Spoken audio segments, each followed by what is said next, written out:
Welcome to the Resilient Mindset Podcast, an exciting new podcast by Resilience Queen, Justine Martin. Justine is the owner and founder of the Resilient Mindset, a division of the Justine Martin Corporation. Justine draws on her years of experience and knowledge consulting with clients to develop and sustain a positive mindset. Focused on igniting your passion, purpose and power, follow the Resilience Queen each week as she delves into the mind of her guests, exploring fascinating stories and inspiring journeys. Today on the Resilience Mindset podcast, I have with me Derrick McManus. Derrick was a South Australian police officer with STAR, Special Tasks and Rescue Group. He was a sniper, tactical diver and counter-terrorist operative, trained by the military elite SAS. Close quarter protection to the Queen when in South Australia, handling hostage siege situations, high-risk arrests, cliff cave mine rescues, helicopter operations, all the interesting, exciting stuff, the stuff that Mum sees differently. Derrick's team went to arrest an offender who clearly did not want to be arrested. He started shooting and Derrick was the target. He hit Derrick 14 times with a .308 calibre in less than 5 seconds. He had massive injuries and was lying on the ground for 3 hours before the rescue team and medical team risked their lives to get him out. 2.5 years of intensive rehabilitation and eventually returned to full duties, with zero anxiety, stress, depression or PTSD as a result. This is not about resilience. This is beyond resilience to sustaining optimal performance in the face of challenge. This is about human durability. Derrick now speaks at conferences and facilitating human durability workshops internationally. His research includes collaborations with the University of South Australia School of Psychology and the Military and Emergency Services Health Australia. Would you like to read more about resilience from Justine Martin? Grab one of her co-authored books, Release the Shackles, Courage and Confidence, or Roar. All available online at justinemartin.com.au/shop. Hi, Derrick. Welcome to the Resilience Mindset podcast. How are you? I am sensational, thank you. Really looking forward to this. Awesome. Let's get into it. What does resilience mean to you, Derrick? Resilience has a lot of different meanings to me. The main concept that people have of resilience is the ability to bounce back. You encounter a problem, you problem solve it, you implement a solution, and you bounce back from whatever's gone wrong. For me, I have two models of resilience. One is the bounce back and being able to put up with the day-to-day stuff, and I call that foundational resilience. And then there's the other resilience that in my background of high-risk arrest, hostage siege, counter-terrorism, we had to have a resilience that allowed us to keep powering forward. And I call this aspirational resilience. So one is the ability to bounce back and the other one is the ability to power forward. But this model of resilience I've named human durability. It's aspirational resilience, but it's actually the ability to sustain an optimal performance. I like that definition. Yeah, and that makes a lot of sense to me, especially with my story, because everyone's like, how do you keep moving forward? How are you so positive? So I can definitely relate to that one. So, Derrick, I know this is going to be a big one. What is an adversity that you faced and how did you draw on your resilience to cope? So share with my listeners your story. Okay, so there are several stories that fit in here. The story that most people relate to, because it's my big story, is that as part of the South Australia Police STAR Group, Special Task and Rescue, we went out to arrest a guy that was designated as a high-risk arrest. And there was a possibility that he would shoot and injure people. We knew this. We went out there. When we went to arrest him, he did start shooting. He fired 18 times in less than 5 seconds with a high-powered Chinese military assault rifle. He hit me 14 times. I had massive injuries. I had a completely severed radial artery in my left forearm. I had a severed artery in my right wrist. One bullet missed my femoral artery by the width of a piece of paper. 2 bullets in my stomach.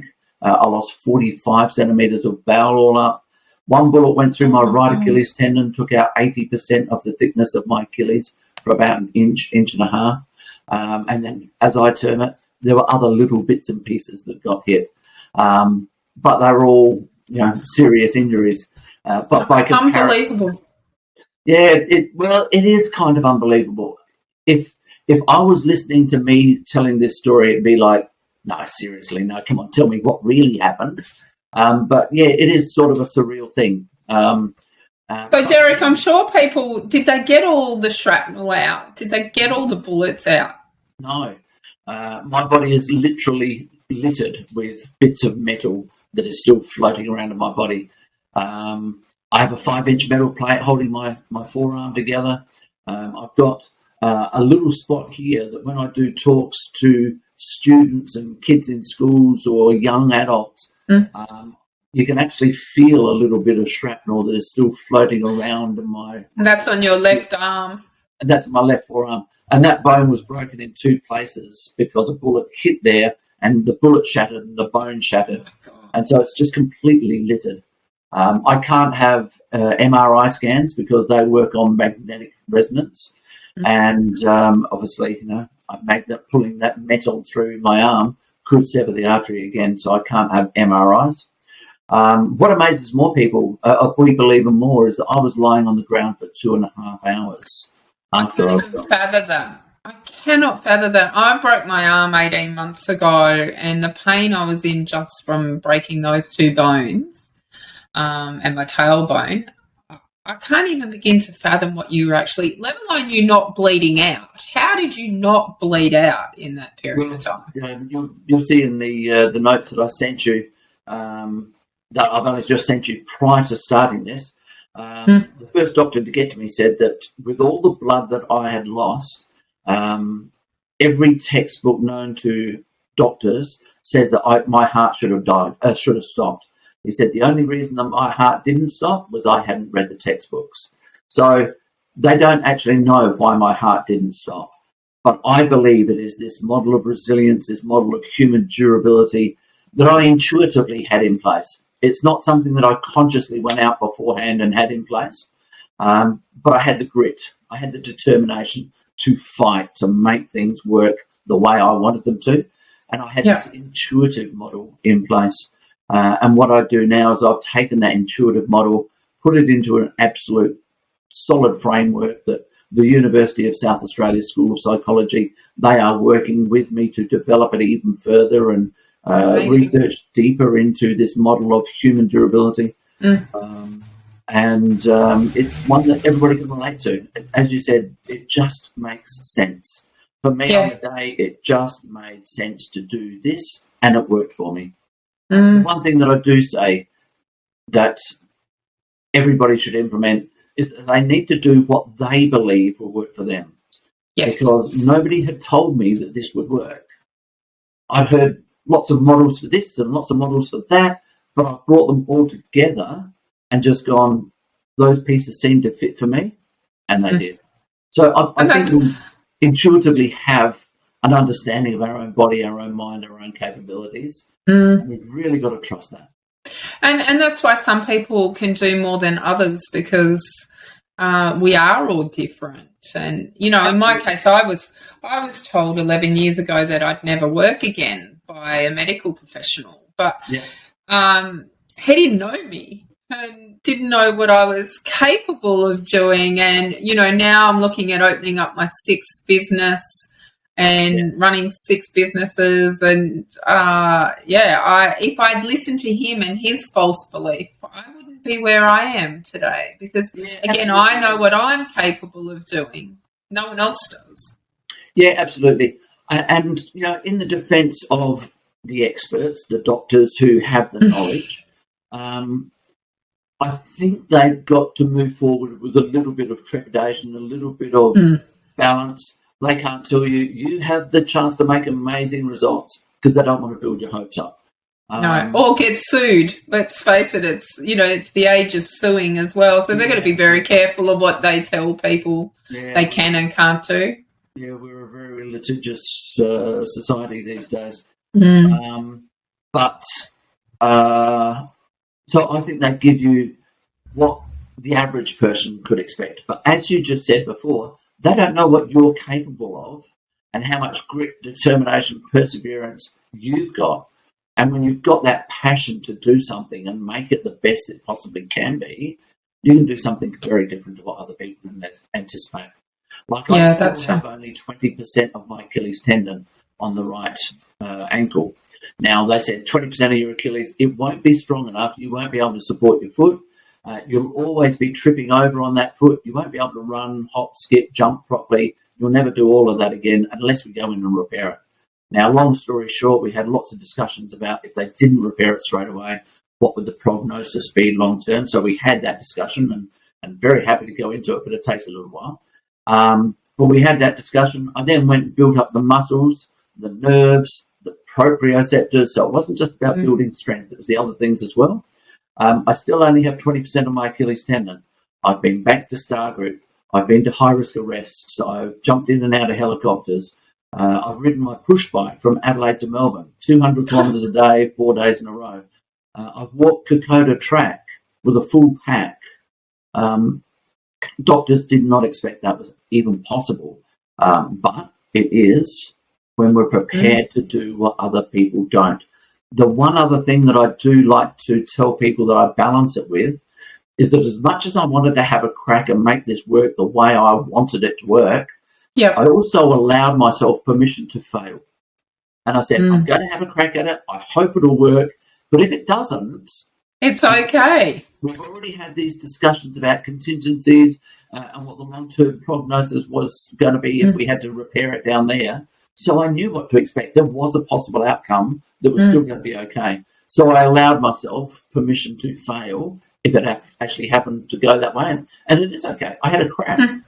And that's what it's about. It's about having a crack at things. I mean, I'm competing in strongman events. Strong woman, strong man.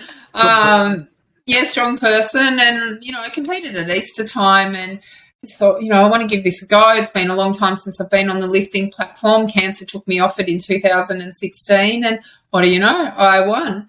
And I'm booked in again to do another one on the 25th of June. And it's a mind over matter. It's like, please don't tell me can't. It's a matter of figuring out, okay, how can I do this? What can I do? What am I still capable of doing? And just going for it. And I would rather have a crack at it and have a go at something and know that I've given it my all rather than to sit back and go, geez, I wish I'd done that. Why didn't I do that? That's right. Yeah. The other thing that I like to get from experts or anybody with knowledge is what's best case scenario, right? Don't tell me the average, best case scenario and worst case scenario, and give me the indicators that tell me it's going that direction or that direction.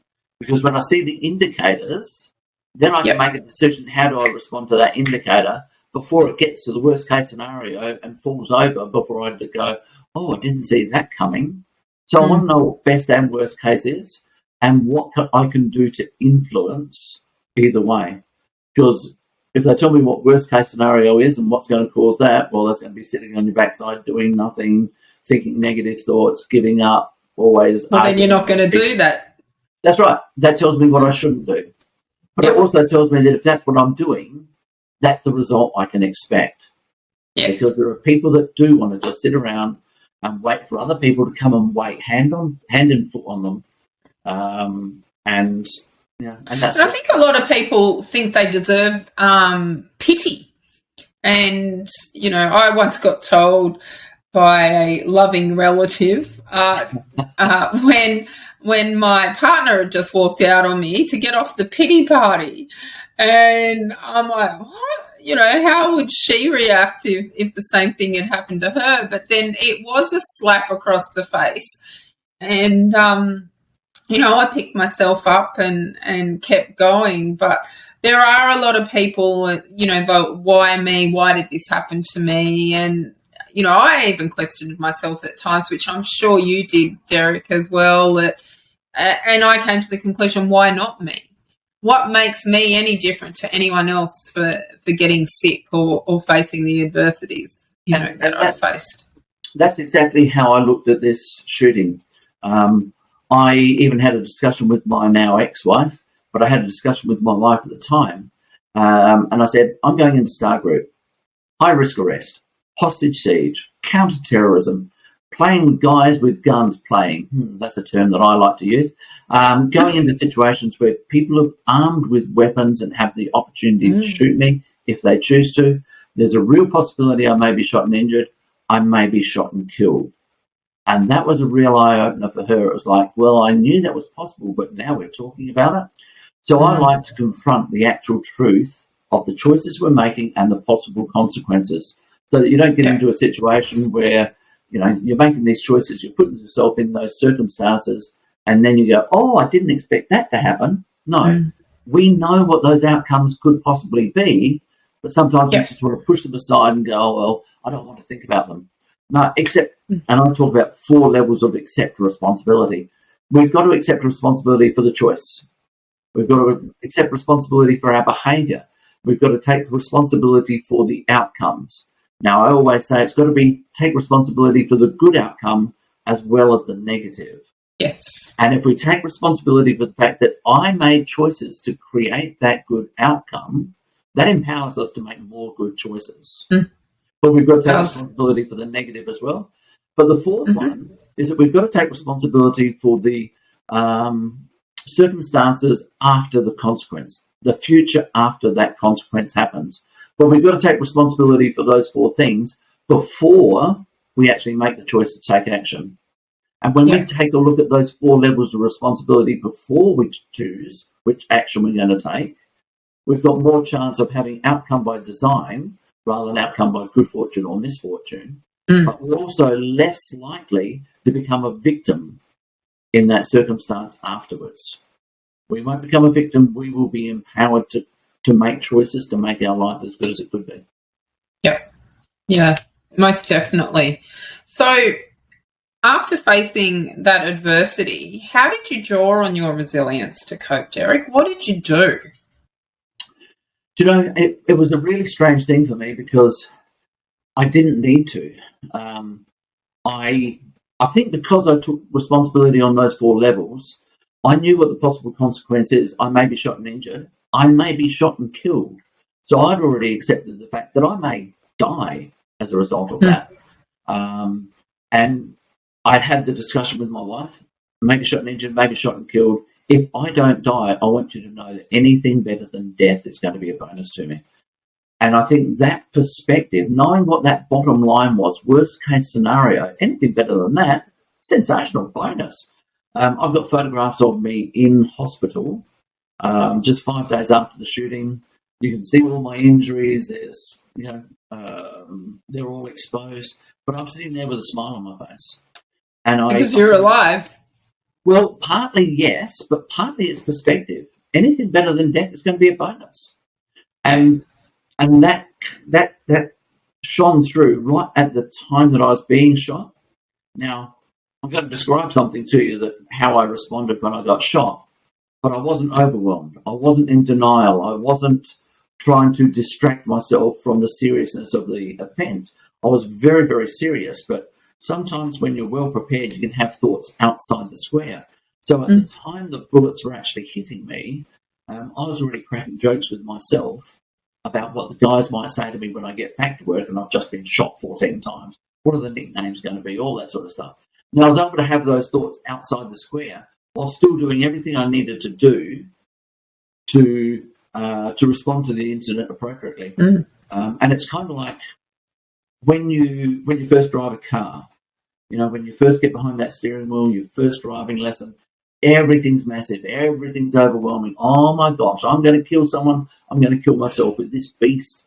But now when you drive, you just get in there. Thinking about the kids, you're thinking about dinner, you're thinking about the beach you're going to, you're singing along with the tunes. But if something happens in front of you, you're able to be there right in the moment while still sort of considering what you were before.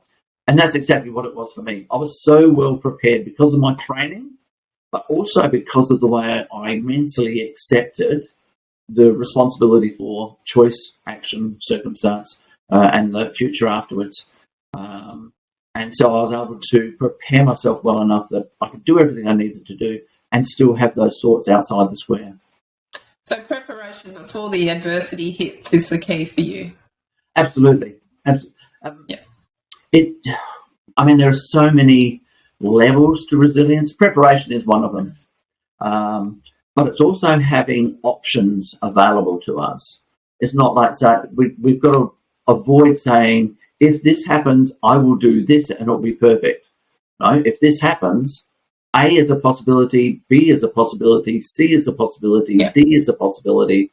And then if this happens and it's got a slight twist to it, you might go, oh, A won't work, B won't work. Oh, C, I'm going to go with C.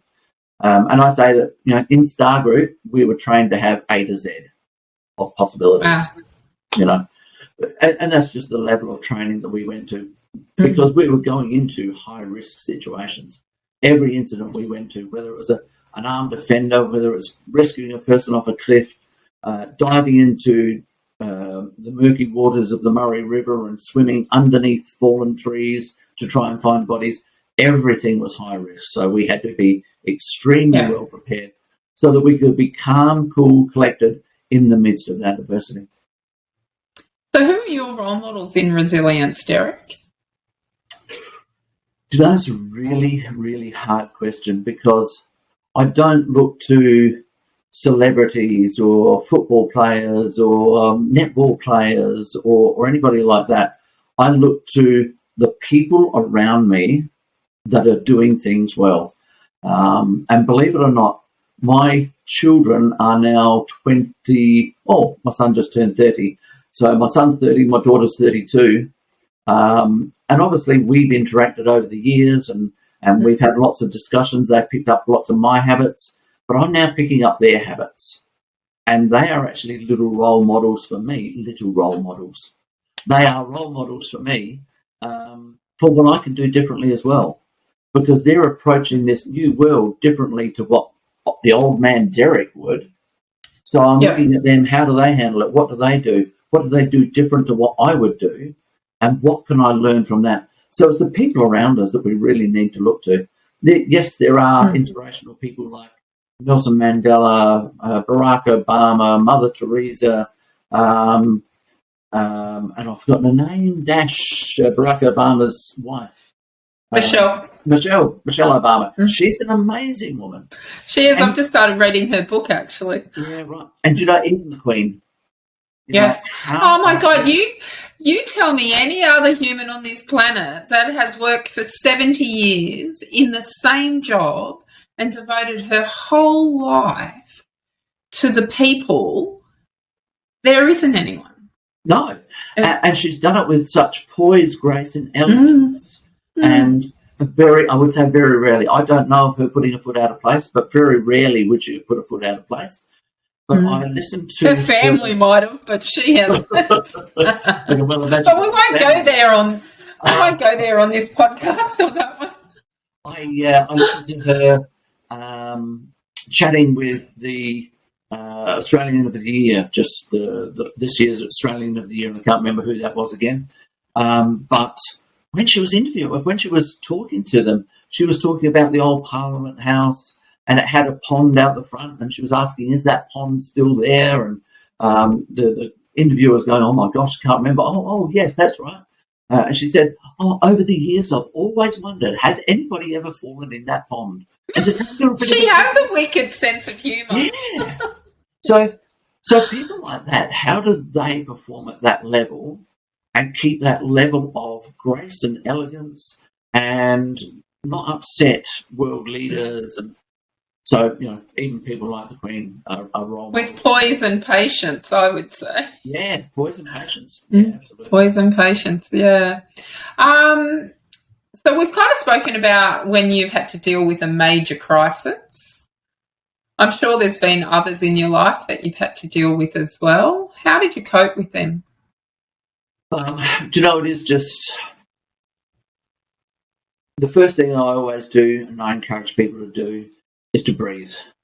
Just as soon as you start feeling that overwhelm, just stop, and breathe. Because as soon as you start going into panic mode, you hit fight and flight mode, the body gets drained of oxygen because it's just making this huge demand for energy. So all the oxygen is getting used. So just stop, breathe, and oxygenate your body. Do that 4-second square breathing, and just let your body oxygenate. That oxygenates the amygdala, the one that kicks the brain into fight and flight mode, sends all the blood down into the major organ for fight and flight. It drains the prefrontal cortex. And so once we start oxygenating our body again, then the amygdala goes, oh, actually, there's not such a demand. Okay, I can let blood go back to the frontal cortex, which is where we do our higher level thinking. That's where we do our creativity, our problem solving, and our creativity. So the more oxygen we can get back into our body, the more that prefrontal cortex is going to work. And that's always the first one for me. It's always retaining a sense of optimism. And optimism is very different to hope. Lots of people go, oh, yes, optimism. Yes, I always have a sense of hope as well. No, not hope. Hope, as I see it, is very passive. Hope is, I'm just going to sit back here on my backside and I'm going to let somebody do something, or I hope somebody will get up and do something about that. I hope the world will become a better place. And it is just very passive. Optimism gives a positive framework around the things that you can do to make something happen. Or it is the optimistic view that I know that that person is endeavouring to solve it. Like with COVID, there's nothing I could do to solve COVID, but my sense of optimism came from the fact that world leaders of medicine were getting together and sharing ideas across borders. And so that gave me the sense of optimism that something is possible. Something was being done. Yeah. Rather than just sitting back and going, oh, I hope it just goes away. If I just hide in my house for another 3 weeks, that's just passive hope. And, it works for some people, but it doesn't work for me. So it's that sense, retaining that sense of optimism. So what are you doing at the moment to practice self-care and personal wellness, Derrick? The things that I do for self-care and wellness are the things that I call functional resilience. And I'm just looking for a slide to come up at the moment. Functional resilience, for me, the most important thing with resilience is sleep and nutrition. As soon as I start getting overwhelmed, the first thing that I like to do is check on my sleep and my nutrition. Now, that sounds like I'm a bit of a nutrition Nazi. I am not a nutrition Nazi. For your Australian listeners, they'll know what Tim Tam biscuits are. For overseas listeners, Tim Tam biscuits are a delicious, delicious chocolate biscuit that I just can't resist. And I say that unlike me, I'm allergic to chocolate, Derrick, so I give you permission to eat my share. Let me tell you, you need resilience to be able to get through that challenge. But my reflection on the nutritional Nazi is that if I open a packet of Tim Tams, I can stop at 2 packets. So, yes. Like that looking. So there's about 12 biscuits in each packet. So for those of you that are not watching the vlogcast but are actually listening to the podcast, my jaw just hit the ground. I haven't had a Tim Tam in over 30 years, so...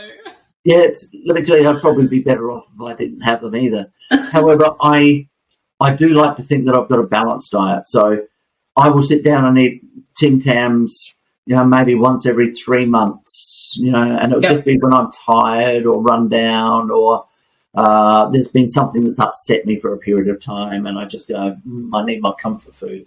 So do Tim Tams remind you of something in your childhood? No, they just taste nice. So for me, it's jam-ball donuts. Hot jam-ball donuts. And it was because my nana used to put them, she'd buy them and then she'd reheat them in the oven for us. And so when I'm feeling, down and, I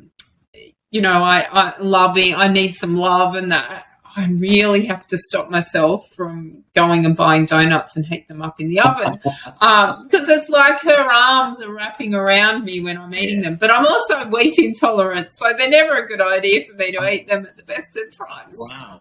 Yeah. So sleep and nutrition are the first two, and I like to think that I've got a balanced diet. The majority of my diet is vegetables. I had a beautiful steak yesterday, so it's balanced all round. But sleep and nutrition are the first two that I go to. Same. And then I call it meaningful connection. Lots of people say, well, you've got to have someone to talk to.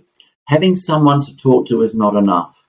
It's got to be someone that you have a meaningful connection with. Not someone you can talk to well, but it's someone that if you had the option to have them as a brother or a sister or a parent, you would choose them, right? It's got to be this real meaningful connection, somebody who's got your back, and you've got to sit down with those people and make sure you have that meaningful connection, because just knowing that person is out there actually makes you feel good about yourself anyway. You don't actually have to talk to them. The next one is having compassion for myself and empathy for others. So compassion, I make mistakes. I stuff up. I do some stupid stuff, but we all do. Yeah. Most of us like to deny it. Most of us like to go, no, I don't do stupid stuff. They do stupid stuff. No, we all do stupid stuff. And the more relaxed we can get about that, the more proactive we can get in solving the problems or resolving that stupidity around that arena. And I do use negative talk about myself. I don't actually have a problem with that, because it's not the words you use, it's the context you give to them. So I can say that I'm a failure, I've lost, I do stupid things, but those words don't stop me taking action and make me shy away. Those words fire me up and I go, oh, that was so stupid. Right, let me fix that. Yeah. Or next time I'm going to do it this way or that way, or I'm going to be better and I'm going to push myself not to be that person anymore. Yeah. So, I totally get that. So compassion for yourself and empathy for other people, because a lot of our mental health is challenged when somebody else does something stupid and we go, you idiot, how could you possibly do that? You've stuffed up my day. Have some empathy for them. Maybe there's something going on with their children. Maybe their dog had to go to the vet. Maybe they had a car accident on the way in. Maybe their wife's left them or something. Yeah. There's been a breakup in the relationship. But sometimes they've just had a bad day and we need to feel for them. And sometimes we'll never know what that was. But the more we get stressed about other people's actions, the more our mental health will be challenged and the less resilient we will be. Vigorous activity is another one. I love getting out, and it's not elite levels of activity. It's just vigorous, enough to build up a bit of a sweat, get your heart going a little bit faster. Another one is to indulge yourself in the things that you enjoy guilt-free. And it's the guilt-free that's really important. Because lots of people say, I've got to take time out. I should go to the movies, but I feel so bad. No. Go and relax. Go to the movies. Go and have a cook-up in the kitchen. Eat your ice cream, guilt-free, right? And then come back refreshed, replenished, re-energized, and then re-engage after you've done that. Yeah. And you'll have more energy. And once you've done those 5 things, you can actually reframe your challenges. You'll come back and you go, oh, wow, actually, that's not as bad as I thought. Or, my gosh, why didn't I see that answer before? Yeah, I totally agree with you. Derrick, what's a quote that you live by?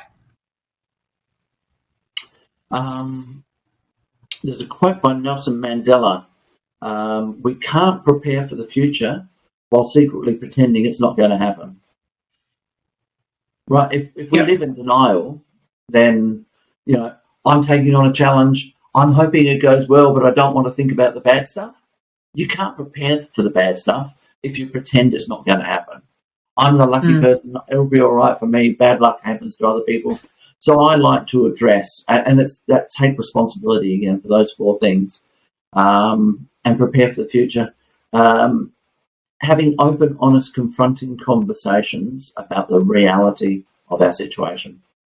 If we could all just do that one thing, have open, honest, confronting conversations, our lives would be a hell of a lot easier. Yes. And the problems that come up, and it's not we won't have problems, it's the problems that come up will have resolution that much quicker. Yeah, totally agree. Yeah, thank you. So what guides you to find purpose and direction in life? Do you know something? Lots of people say, what's your 10-year plan? What's your 20-year plan? What do you want for your career? I've never gone that way. I have instinctively chased the things that make me happy. And I don't have the stellar career where I've become commissioner of the police and all those sorts of things. But 90% of the days of my life, my career, have been happy days. There was a stage when I was in the police department and I was getting bored of just being a police officer, and I was looking for another job, and I was looking outside the police department. Couldn't find anything that really took my fancy. And then I worked out that Star Group actually sounds a little bit interesting. It looks like it would be fun while I try and figure out what I do. So it was, I'm going to go and have fun in Star Group. Now, Star Group, high-risk arrest, hostage siege, counter-terrorism, shot 14 times. But just to get into Star Group, you do have to have an elite level of fitness. Our fitness level in there is compared to the AFL footballers. And I really think we have a more rounded fitness because they are for one job, playing football, whereas we were taking on all these multitasks. But that's the level of fitness. So it wasn't just, I'm going to go and have some fun. I had to work my ass off. Oh, excuse my language. Hope that's not too bad. That's right. We swear on this podcast. It's fine. I worked my ass off to get fit enough to get in there, to have fun. But it was something that I was passionate about and I wanted to get in there. And once I got in there, let me tell you, it was just sensational. You'd achieved a major goal then, hadn't you, by getting in there? I achieved a major goal, but for me that major goal was just, well, I'll get into Star Group and I'll have fun while I'm waiting to find out what I want to do with my life. Have you read David Goggins' Can't Hurt Me? Yeah. I can see similarities with his story and your story. Yeah, absolutely. He was a very driven man. Very. And the amount of pain that he was able to put himself through, I'm nothing on him, nothing at all. But yeah, there are similarities in that we both had to push ourselves for our career. And, you know, the pain that I went through in the shooting might be similar to what he's gone through. Well, it's a different form of pain, but I can see a lot of similarities there. So tell me about the 3 most influential people in your life and how they've impacted you. It is the 2 most influential people in my life, my parents, my mother and my father. My mother passed just on 5 years ago now. And my father's still going strong. They influenced my life by being the best parents I could possibly have and empowering me to believe in myself. Now, does that mean that I've believed in myself all my life? No, I haven't. But even when I doubted myself, even when I was doing things stupid and getting things wrong, they were there positively behind me. And positively doesn't mean always encouraging. Sometimes it was, Derrick, you should have been able to see that was a possibility of happening. Why didn't you think that through? And making me accountable for the choices that I've made and the actions that I've taken. And so as parents, you know, there's very little that I can knock my parents for. I laugh because my parents and I have a very relaxed sense of humour and a very great, deep relationship. And at one point in my life, I started telling my parents that they didn't love me because I'm a second child, and if my parents loved me truly, they would have had me first. Now, that's how good a relationship I had with my parents, and that's how much I love them. And they just shake their head and go, Derrick, you're an idiot. But that's how good a relationship I have with them. You know, we can be that relaxed. Yeah, that's fantastic. Yeah, it is good. The 3rd most influential person in my life, you know, I don't know who that would be. Do you know, I'm a little bit self-indulgent here myself. I think I have to be an influential person in my own life. I was reading something the other day that said we should be very, very clear that our brain does not control us. We control our brain. Mm. Our brain doesn't make choices for us. We make choices for us. Right? And I'd agree with that. Yeah. Rather than defaulting to, oh my gosh, that's just the way my brain works. No, that's the way you've taught your brain to work. You can make different choices. You can take different action. Sometimes it takes a while to work through that process. Even me now, I go, oh my gosh, am I doing that? In fact, I've and it's just like you do something wrong once, it's a mistake. You repeat that again, that's a choice. Absolutely.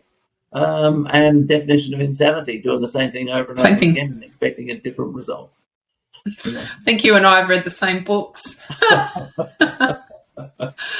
let's get on to another question. If you could go back to your 18-year-old self, what's one piece of advice you would give yourself at the age of 18? It would be around the open, honest, confronting conversations, because as an 18-year-old, you're trying to look perfect in the eyes of everybody around you. You're trying to prove yourself to the world rather than taking accountability for what you have done wrong. And the sooner that we can take accountability for what we have done wrong and go about correcting that, the faster that we will accelerate, the more we'll enjoy life, and the less issues that we will cause ourselves. The more we try to avoid stuff, the more it compounds and gets more complicated. So it would be to have those open, honest, confronting conversations and take accountability for the actions that I've taken, both good and bad. Now some fun questions. If you won $10 million tomorrow, what would you spend it on? Tim Tams? Maybe a big box of Tim Tams? Maybe the whole company? There's a side of me that's very practical, and I would want to make sure that I invested a good portion of that so that it gave me a return of investment, so that I don't have $10 million for 3 years and then I'm back to being on the bones of my backside. So there's a very practical side of me that would say I've got to invest, so that is going to give me a great life throughout the rest of my life. But then I would go guilt-free and... sorry, that's my phone that I did. You're all right. And then I would go guilt-free and indulge myself on a beautiful holiday with my family. Nice.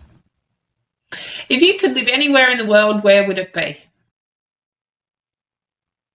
Right here where I am now, Adelaide. I don't have any problem with living in Adelaide.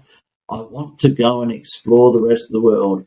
I want to go to the Amazon, and I want to hunt anacondas and swim with the piranhas. I want to go to the Antarctic and have dinner on a floating iceberg. I want to go to Africa. I've already been to places like Bangladesh and India and things like that. I want to go and visit all these places, but I'm very happy where I am now. That's great. What was your favourite subject in school? Well, that's kind of an embarrassing one. How so, Derrick? I think you know where this is going to go. And I will be honest, I didn't do very well in school at all. Year 11 was fourth year when I was going through. I failed year 11, but I still got into the police force because my principal said, whatever Derrick sets his mind to, he will achieve. He just didn't want to achieve at school. So I didn't do very well at school at all. But to be honest, I really quite enjoyed physics. That practical aspect to the world of physics. How things work, how things interact, what one thing influences all the others. That absolutely fascinated me. That makes sense. Okay, so pineapple on pizza, yes or no? Yes, absolutely. Woohoo! Toilet roll forwards or backwards? I was reading something about this the other day. If it's forwards, it looks like a beard, and if it's backwards, it looks like a mullet. So there's no way in the world I want a mullet. All right, so I'm going. I haven't heard that one before, but I like that. Forward. Tea, coffee, hot chocolate, or wine or beer? Wine would be my first option. Beer I do not like. And as much as I'm an avid cyclist, I'll ride 100 kilometres on a Saturday morning, I don't like coffee. So wine would be first option. Hot chocolate. Red or white? Red predominantly. Nice. And if you really want to nail it down, a Sangiovese or a Pinot Noir. Nice, very nice. So what are 3 books that you can recommend to my audience and why? And these are off the top of my head. 7 Habits of Highly Effective People by Stephen Covey. Absolutely brilliant book. It just, again, it's a very practical look at how we can implement processes to make our lives better and make better decisions quicker. The book is called the 4 Agreements, and I'm just trying to think of who the author is. Can't remember who the author is. It's a Spanish name, so it's a little bit difficult to get my tongue around sometimes. Yep. But the 4 Agreements, and again, they are just so practical, pragmatic, and sensible and easy. And it's about taking accountability, not being too hard on ourselves. And once we start making a decision to go down a path, we know we're going to get distracted, but don't get angry with yourself. Just get yourself back on the path. And the third one would be, I can see it. I just want to try and think of what it is now.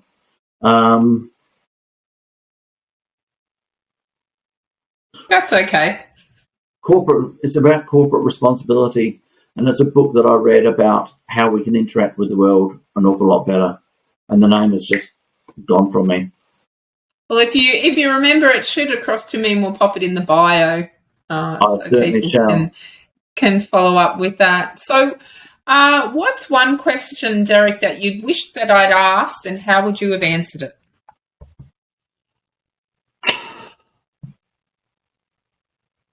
Tough questions, I know. Yeah, absolutely. There are so many questions that people ask me. One about the shooting and how I managed that.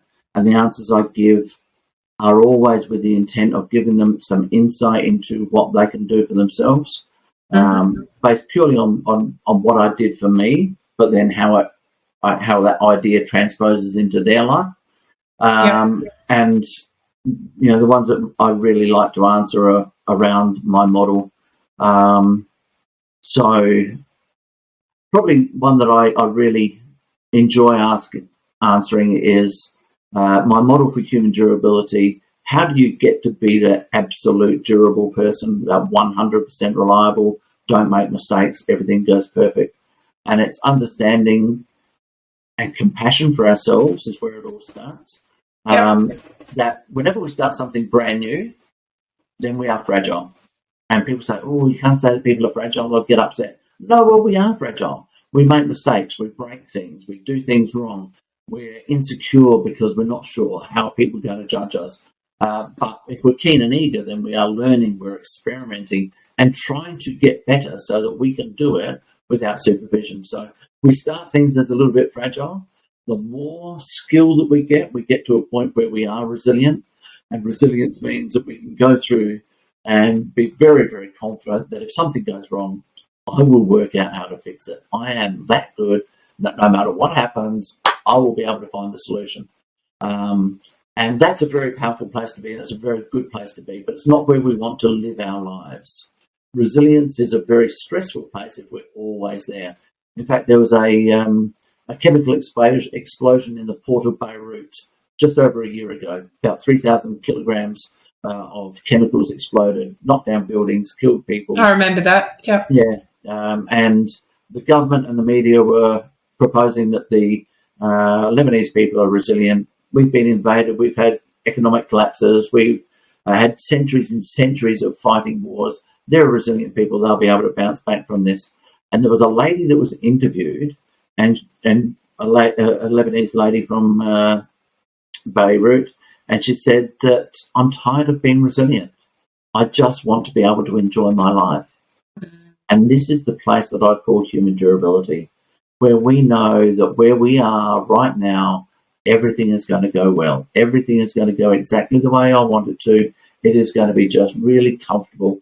These are the days when you go to work and you go, oh, this is a great place to be. I love coming here. In fact, it would be the same for your podcasts. The first few, maybe first 10 podcasts that you started when you first started, you might have been going, oh my gosh, I've got a podcast. I've got to make sure I've got all this right. And that's a kind of fragile place, but you've learned that, okay, if I've got this in place and that in place, I know that if this goes wrong, I just need to press this button, and you go, yeah, I can actually relax. Now you're probably the guru that just goes, oh, I've got a podcast. Yeah, I've got to get on that podcast in about 5 minutes' time. Oh, no, I normally get the notification 2 minutes before. It's like, right, got to jump online now, quick. And that's exactly right. That's because you are so comfortable that you know exactly what you're doing, and you can just come in and relax and enjoy it. And that's where everybody wants to get to. Now, this isn't a place that we're going to stay either, right? Because once we get to that point of going, I am so good at this, and you'll do this in a little while, I'm sure. I am so good at these podcasts. I want a challenge. I want to stretch myself. I want to go and do something. Okay, I can see you laughing at yourself because we all do that. I'm already at that place, Derrick, and I get to that place very, very soon. I mean, I started off, 11 years ago being told that I'd never be able to work again, and now I'm about to open my 6th business. So that's why I was having a bit of a chuckle, not just because of the podcast. It's like, okay, well, what's the next thing that I can lay my hands on and do? So. But that's human nature. Now, it is good to get to that place of 100% reliable. You become the master of your trade. And once you're the master of the trade, you want to take on the next challenge. And when you take on the next challenge, you actually slide back from being durable. You slide back a little bit to being resilient now. Okay, and when you're resilient, you're learning, you're solving problems. And then if you get really good at that level, then you'll come back to durable.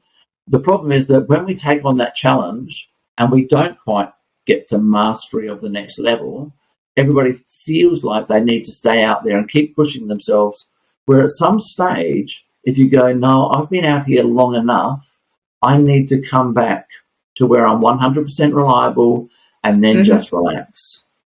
And this is why I say we need to know where our point of human durability really is.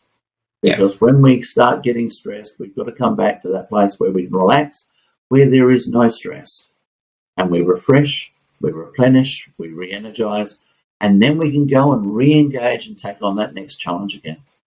Yeah. And once we understand and reassess of what that challenge is, that if it is the right challenge for you to be doing, or do you need to, we don't give up, but, we modify as well. So do we modify what the goalpost actually is and that's what I quite often step back and go, okay, what I thought I wanted to achieve, do I really want to achieve that? Or is there something else that is similar or totally in a different ballpark?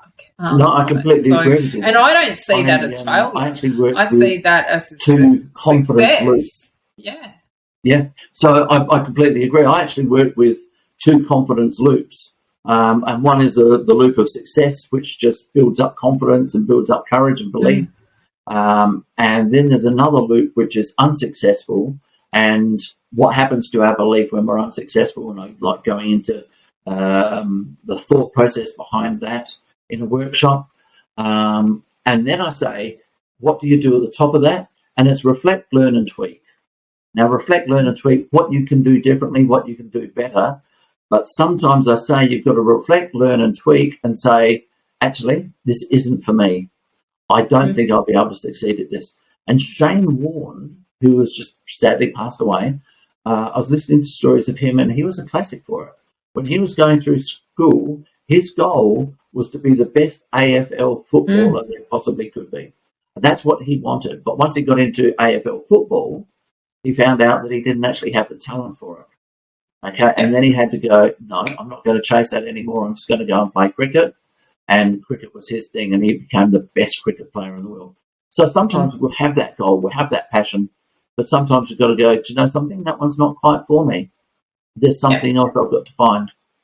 Yep, so got to tweak it, got to do something.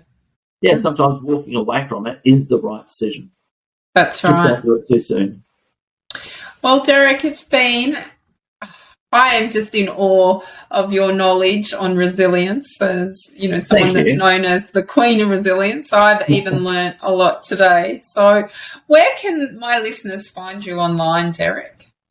Well, certainly Facebook under the spelling of my name, LinkedIn. My website is just derrickmcmanus.com.